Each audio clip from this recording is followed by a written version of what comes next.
Bonjour, je suis Frédérique Rose, comme la fleur, mais avec un Z comme Zanzime. Je suis naturopathe formée à l'ISUPNAT et j'ai choisi de vous dévoiler ici quelques secrets pour améliorer, harmoniser, retrouver votre santé. Chaque mois, vous pourrez découvrir en quelques minutes les merveilleuses ressources de vos intestins et de votre pouvoir d'auto-guérison pour rebooster votre vitalité. 30 épisodes à écouter sans modération. Comment allez-vous ? Question bidon, vous ne croyez pas si bien dire. Figurez-vous qu'elle interroge sur l'état de nos intestins et ça ne date pas d'hier. Nos intestins, ce secret labyrinthe merveilleux et méconnu, mais aussi tous les organes voisins qui constituent notre système digestif, la clé de notre santé. Aujourd'hui plus que jamais, avec la malbouffe, le stress et nos rythmes effrénés, que celui qui n'a jamais eu mal au ventre lève la main, il est capital de comprendre comment ça marche, ce qui cloche et comment chouchouter notre bidon. Amicalement Ventre prend votre santé pour le nombril du monde. Où on vous dit pourquoi, comment être en pleine forme, ça passe toujours par votre système D, D pour digestif. Où on vous donne les solutions naturelles et naturaux pour bichonner votre deuxième cerveau. Et en bonus, vous verrez qu'en général, c'est gratos ou presque. Pour ce 7e épisode, Amicalement Ventre ne manque pas d'air. Plein gaz sur les ballonnements et autres désagréments digestifs bien embarrassants et parfois douloureux qui nous gonflent.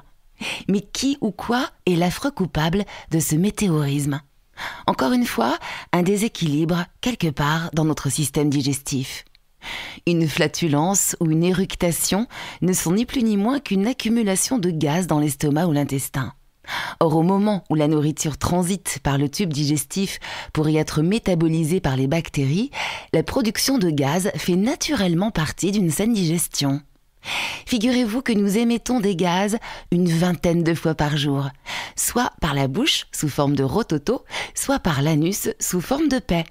En effet, lorsque les bactéries décomposent les aliments non digérés, elles produisent de l'hydrogène, du dioxyde de carbone et du méthane. C'est que nos bactéries doivent se nourrir, elles aussi, afin de pouvoir survivre et proliférer. Là où ça devient gênant, c'est quand il y en a trop et que le corps est dépassé par un excès de gaz, soit au niveau de l'estomac, soit du côté des intestins. Commençons par les ennemis qui viennent de l'extérieur. Premier coupable, l'aérophagie, littéralement manger de l'air, en avalant trop vite notre repas, thème de l'épisode 1 d'Amicalement Ventre, en consommant trop de boissons gazeuses, de chewing-gum, en parlant la bouche pleine, et là, le gaz part via la voie aérienne supérieure sous forme de rot ou de hoquet.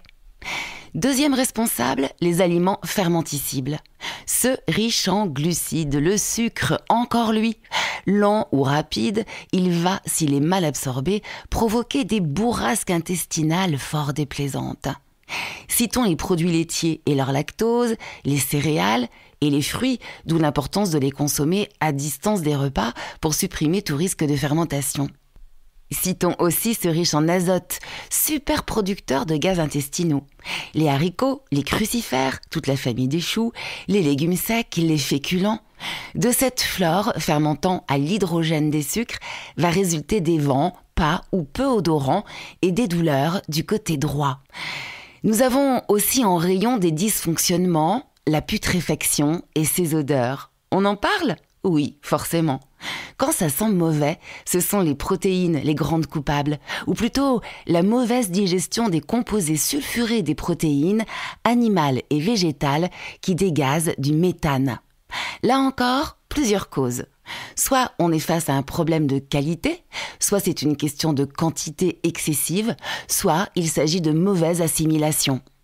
Dans ce cas, il faudra chercher du côté des enzymes digestives, sujet de l'épisode 3 d'Amicalement Ventre. Venons-en aux causes internes de ces ballonnements et vents intempestifs.